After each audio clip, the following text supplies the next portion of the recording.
morning all inside your eyes. The world awakens in the light of the day.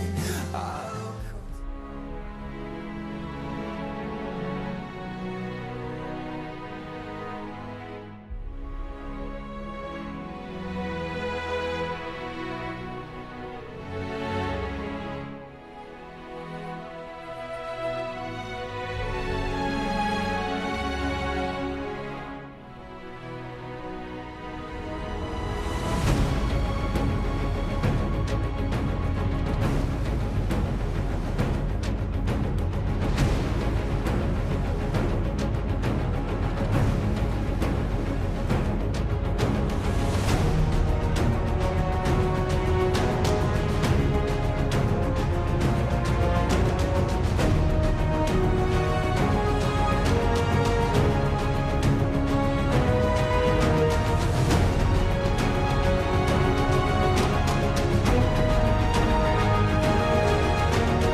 Mas ele foi ferido por causa das nossas transgressões e moído por causa das nossas iniquidades. O castigo que nos traz a paz estava sobre ele, e pelas suas pisaduras fomos sarados. Glória a Deus. Amém.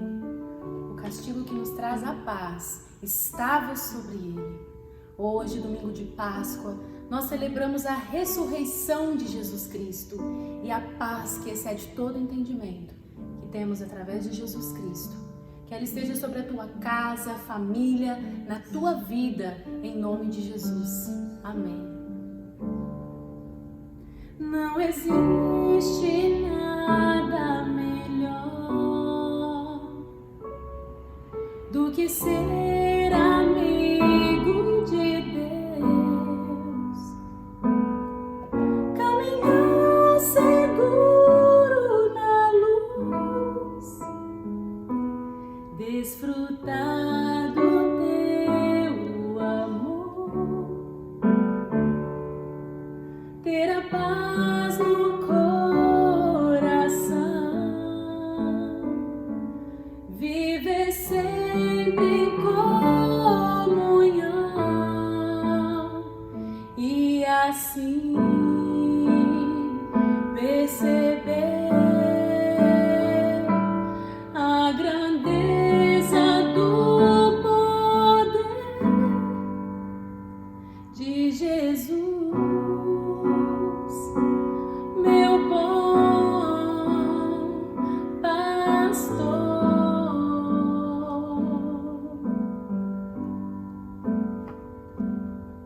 Não existe nada melhor do que ser amigo de Deus, caminhar seguro na luz, desfrutar do teu amor, ter a paz no coração, viver sempre em comunhão e assim perceber a grandeza do poder de Jesus, meu bom pastor.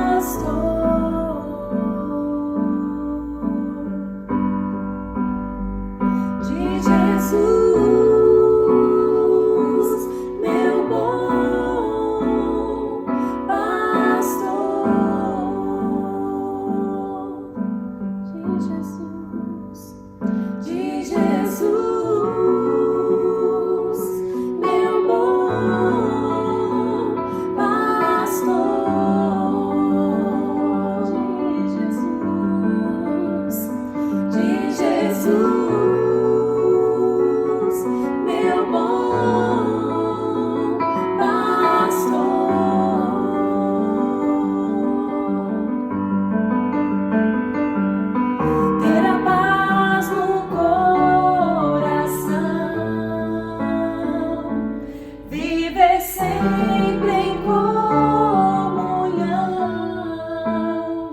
e assim perceber a grandeza do poder de Jesus, meu bom pastor.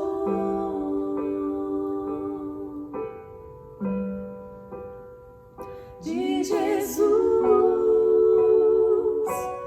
meu bom pastor.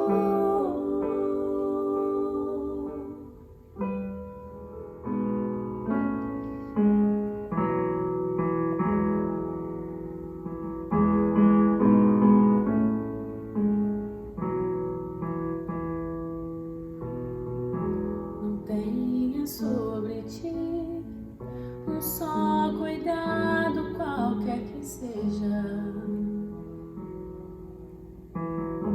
pois somente seria muito para ti. É meu, somente meu, todo o trabalho, e o teu trabalho é descansar em mim. É meu, somente meu, todo o trabalho,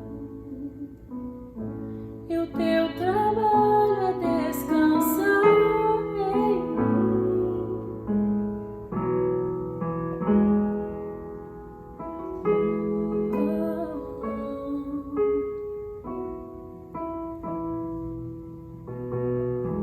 Não temas quando enfim tiveres que tomar decisão.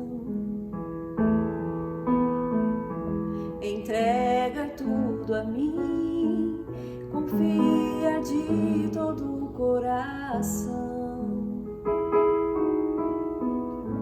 É meu, somente meu, todo o trabalho, e o teu trabalho é descansar em mim. É meu, somente meu, todo o trabalho, e o teu trabalho é descansar em mim. É meu, somente meu, todo o trabalho, e o teu trabalho é descansar em mim. É meu, somente meu, todo o trabalho, e o teu trabalho é descansar em mim. Boa tarde a todos e shalom a todos. Estamos aqui numa tarde de sábado, gravando aqui o culto sobre o tema da Eucaristia e do Seder. Seder é a palavra judaica para o jantar, era o jantar da Páscoa. Aqui estamos um púlpito fundo aqui, muito bonito, feito por um engenheiro, um arquiteto. É lindo, né? É lindo. Um trabalho muito bonito. Muito bem. Passamos então à leitura. Estava próxima a festa dos pães ázimos, chamada Páscoa. Preocupavam-se os principais sacerdotes e os escribas de como tirar a vida de Jesus, porque temiam o povo. Chegou o dia da festa dos pães ázimos, em que importava comemorar a Páscoa. Jesus, pois, enviou Pedro e João, dizendo: ide preparar-nos a Páscoa para que a comamos. Eles perguntaram: onde queres que a preparemos? Então Jesus lhe explicou: ao entrarem na cidade, encontrareis um homem com um cântaro de água. Segui-o até a casa em que ele entrar. E dizei ao dono da casa: o mestre manda perguntar-te onde é o aposento no qual ele comia a Páscoa com os meus discípulos.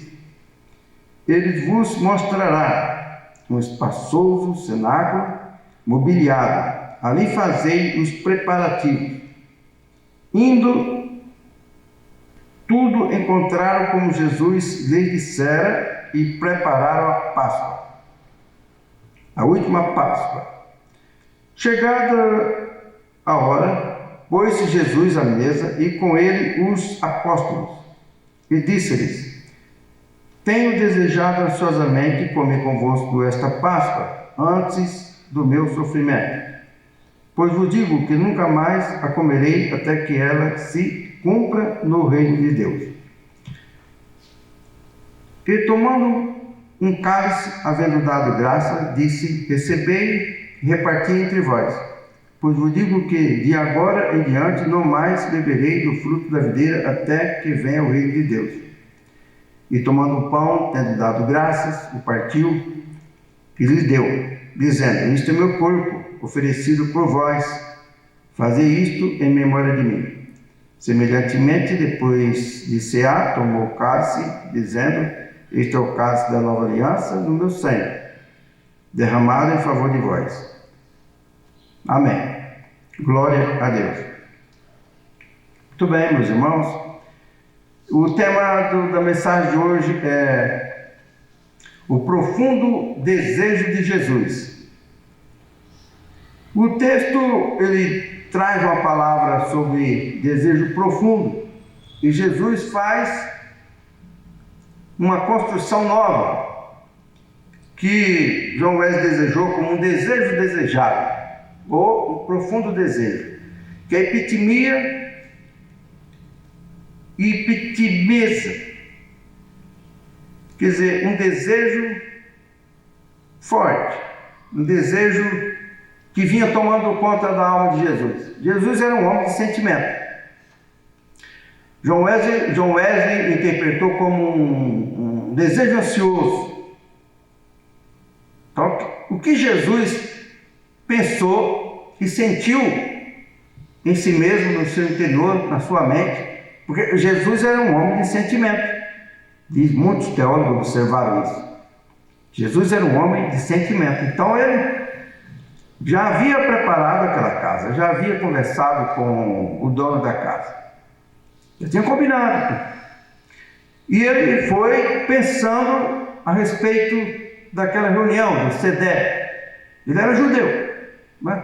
Então ele estava pensando em aramaico, em hebraico, seja lá como for. Jesus estava pensando e estava com um sentimento, um feeling muito forte.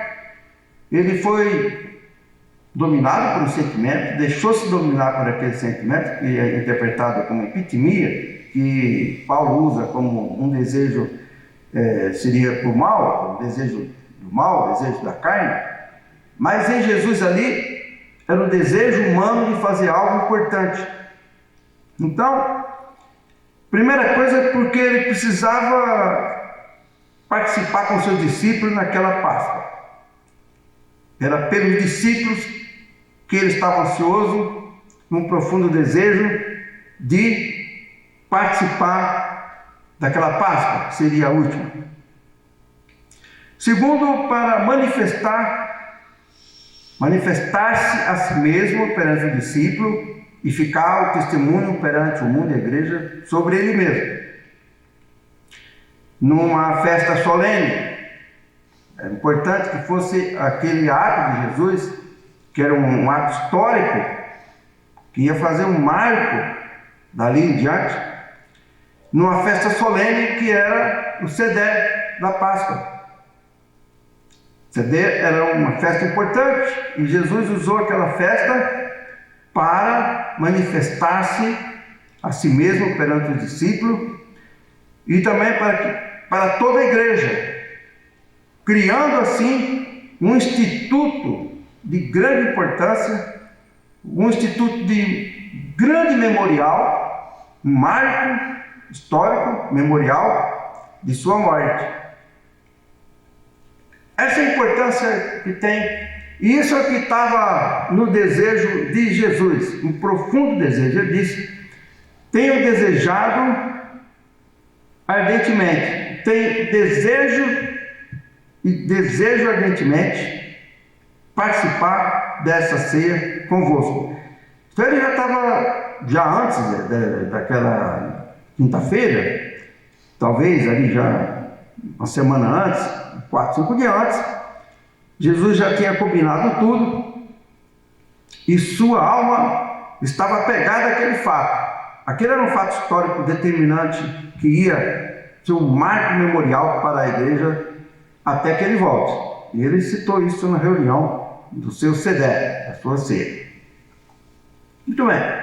Você observa que Jesus, ele de antemão, antecipadamente, de forma transcendental, ele já disse que um homem ia passar por uma rua, por um caminho, levando um cântaro, geralmente no ombro.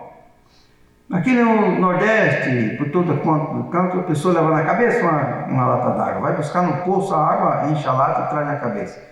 Aquele homem foi na fonte e trouxe um cântaro de água. Olha, que interessante, porque Jesus já disse que aquele homem ia passar por ali. E os discípulos saíram e viram aquele homem passando com um cântaro. Era uma coisa incomum. Uma mulher poderia passar pela rua com um cântaro, é comum, mas um homem, veja como foi uma cena muito particularizada na mente de Jesus para mostrar para o discípulo essas coisas que ele tinha determinado, que antecipadamente ele já tinha visto esse homem. Ele sabia que esse homem ia passar por ali. Das 2h30, 5h30, aquele homem ia passar ali com o cântaro de água. Ele falou: olha, siga este homem, ele vai para uma casa. Poço de Jacó, vários poços existem pelo mundo e na Palestina. Raquel esteve em poço, aquela mulher Samaria estava na beira de um poço. E esse homem vinha de um poço para a casa, possivelmente do seu Senhor. Ele então ia comemorar a festa do judeu, que é a Páscoa do judeu. Consistia na morte do cordeiro e uma festa, um jantar. Ora, esse pensamento de Jesus, esse sentimento, era um sentimento, um misto de alegria e de tristeza. Ninguém vai participar de um jantar com tristeza. Mas esse jantar, se der, Jesus tinha consciência que seria a última ceia com os discípulos e que envolvia um sentimento de morte. A morte do cordeiro, um símbolo, ele entrando no jantar, participou do jantar e também estava ali como um cordeiro, imaginando a sua vida. De forma que esse Seder judaico, no qual Jesus cristianizou, posteriormente foi então tudo cristianizado, ele era um paradoxo. Olhando para o jantar, havia uma alegria. Depois, no segundo momento, olhando para o jantar, havia uma tristeza. Os discípulos só viram a parte alegre do jantar quando jantaram o cordeiro. Mas Jesus tinha uma concepção e um sentimento muito mais profundo dos acontecimentos históricos, transcendentais, do passado e do futuro. Ele estava alegre, mas também estava triste. Ele sentia o envolvimento do último jantar com os discípulos. Então, eles foram e tiveram essa ceia. Isso vem do Egito, quando tiveram que tomar a ceia, o Seder, rapidamente, sandália no pé, cajado na mão, e olha, vai rápido, o pão não deu tempo de fermentar, era o pão sem fermento, os judeus faziam isso até hoje. E eles tinham que sair correndo, porque era hora de passar. ir embora do Egito, de se libertar. Passar uma palavra que vem do acadianos, e eles significavam libertar, depois passar, depois proteger, passar por cima, que tem a origem mais teológica da palavra, é que o anjo da morte passou por cima e não alcançou os judeus porque tinha o sinal nos umbrais, o sinal do sangue do Cordeiro. Então, quando Jesus acaba o jantar, que era a Páscoa, ele almoça janta com o discípulo, que é depois das 5h30, Jesus trata do símbolo antigo e ele modifica o símbolo. Ele pega o símbolo antigo, janta com o discípulo, e depois ele coloca um novo significado e um novo discípulo, um novo símbolo. Assim como o cordeiro era um símbolo da Páscoa, agora Jesus coloca como símbolos o pão e o vinho, símbolos da Páscoa. Por isso que ele troca os símbolos, de forma que o símbolo antigo fica na memória, depois entra o símbolo novo, o pão e o sangue, transformado em novos símbolos. A Páscoa inclui inclusive a cruz, que você vê aqui, é um símbolo da Páscoa. Essa cruz aqui eu ganhei do bispo Roberto Macalles, símbolo da Páscoa. Ressurreição, símbolo da Páscoa. A Páscoa tem vários símbolos, foram criados posteriormente, conforme os grandes acontecimentos pertinentes. A cruz está ligada à Páscoa, o jantar está ligado à Páscoa, o pão está ligado à Páscoa, a ressurreição está ligada à Páscoa, o vinho está ligado à Páscoa. Então, sexta, sábado, domingo, tudo faz parte da Páscoa. Então Jesus troca o símbolo. Troca o símbolo e agora vivemos novos símbolos. Muito bem. Quando Jesus pensa na Páscoa, nesse jantar, e quando ele pensa nos novos símbolos, o pão e o sangue, ele pensa também em um lugar. O texto fala que Jesus disse de um lugar mobiliado. Olha, quando você vê pessoas dizerem assim, não importa a igreja somos nós, então não precisa mais de templo, nada disso, está muito enganado. Jesus falou que o templo sempre existiria. Minha casa será chamada casa de oração para sempre, e aqui Jesus procurou um lugar.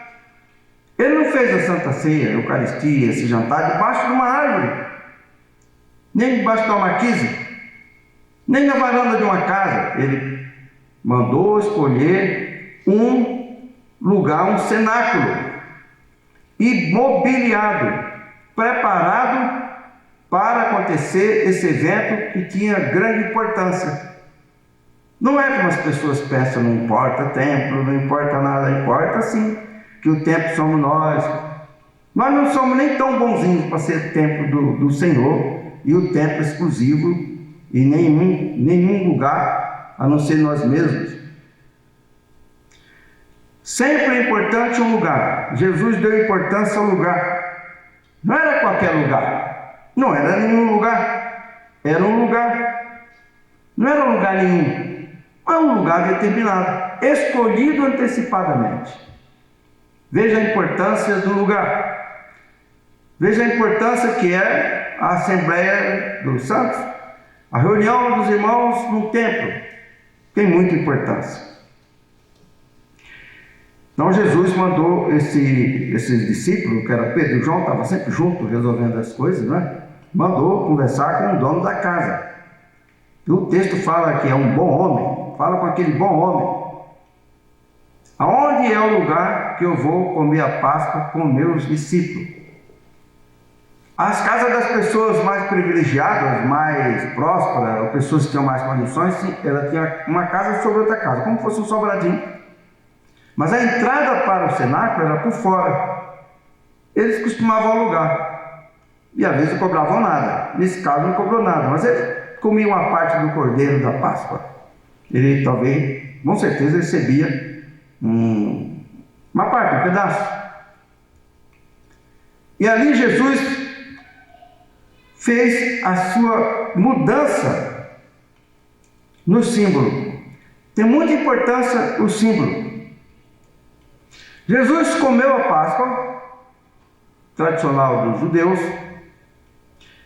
mas lendo o texto mostra que Jesus disse: olha, eu não comerei a Páscoa até que venha o reino de Deus. Então existe um futuro jantar, que se supõe, né? E com certeza, sim, um jantar na eternidade, no novo céu, nova terra, depois dessa vida, no mundo futuro.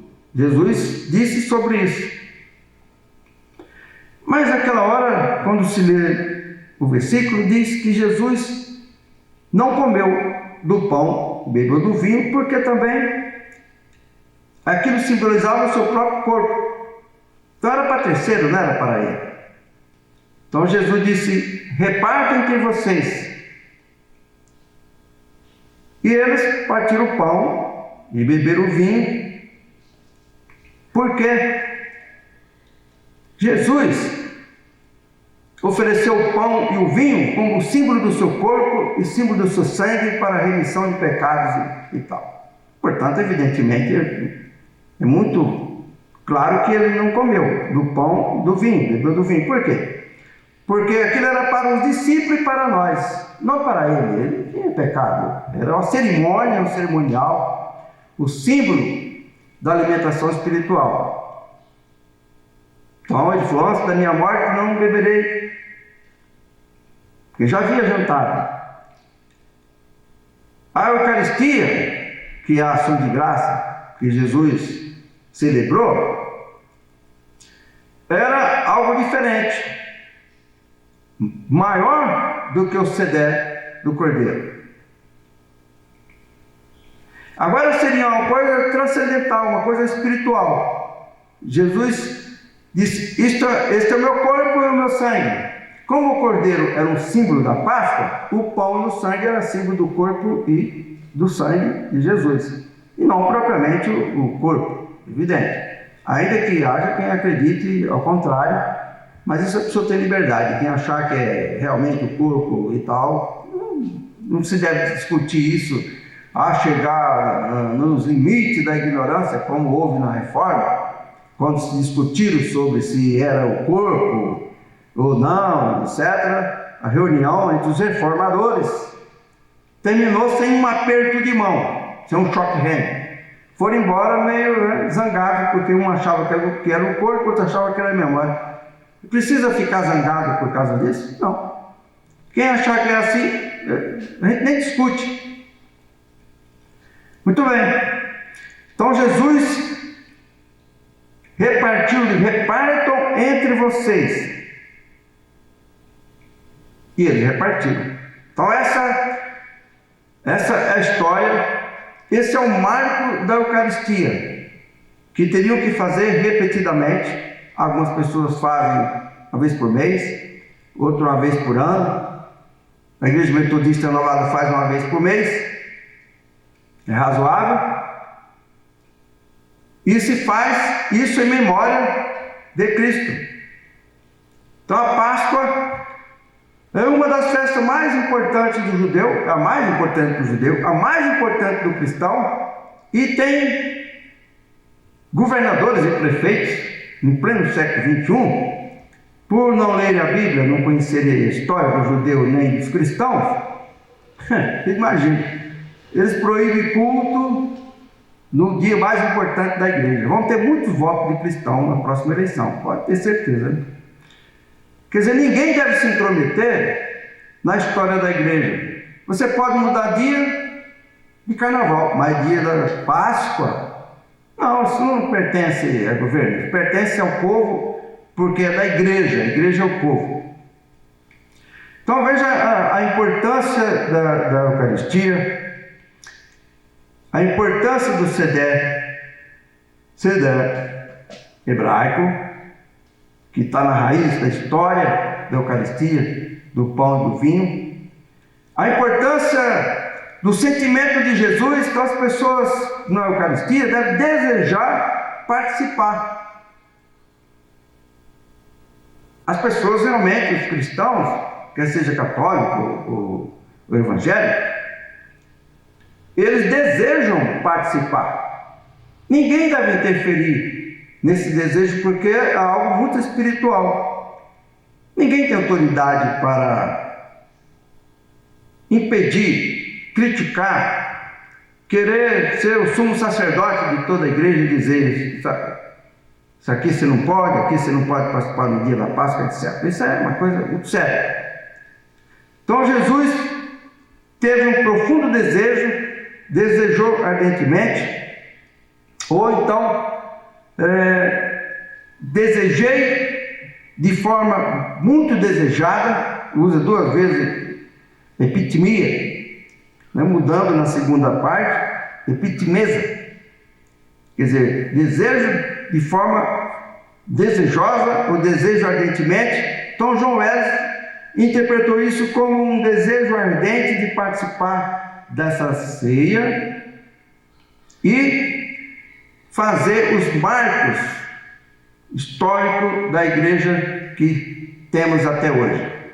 Foi por isso que Jesus teve esse sentimento profundo de participar da Eucaristia, da Santa Ceia, que depois as pessoas passam a dizer Santa Ceia, mas a palavra original seria Eucaristia, do grego, né? Mas também tinha o entendimento dos hebreus, dos cristãos hebreus, do Sedé. Então, houve reuniões assim, né, em Corinto, e às vezes algumas pessoas até exageravam, levavam muita comida. No Sedé dos primeiros cristãos eram todos judeus, e às vezes o pobre tinha pouca comida, o outro trazia muita comida. Isso trouxe um problema social de análise, que Paulo analisou e disse: olha, quem traz muito divide com quem não tem. É normal. Então hoje a igreja, quando faz um jantar assim, todo mundo come igual, ninguém senta à parte e traz sua comida melhor para comer separadamente. A igreja aprendeu isso. E também o partir do pão, que era uma coisa singela, e depois passaram a fazer apenas o pão e o vinho, sem o jantar. Eventualmente se faz o jantar, mas a Santa Ceia com o pão e o vinho geralmente depois. A pessoa faz no dia, um domingo antes e tal, que é a ceia da Páscoa, que os cristãos também comemoram. Então é isso, para entendermos o significado da Santa Ceia no século XXI, da Páscoa, que tem raiz no judaísmo, e do novo símbolo introduzido por Jesus Cristo naquela ceia, depois da ceia, naquele partir do pão e do cálice. Este é meu corpo e o sangue no cálice, que no Novo Testamento depois se refere muito ao cálice da Nova Aliança, porque dentro do cálice sempre tinha o vinho que simboliza o sangue de Jesus. Amém? Então, muito bem, uma boa Páscoa para todos, em nome de Jesus, o Senhor. Amém?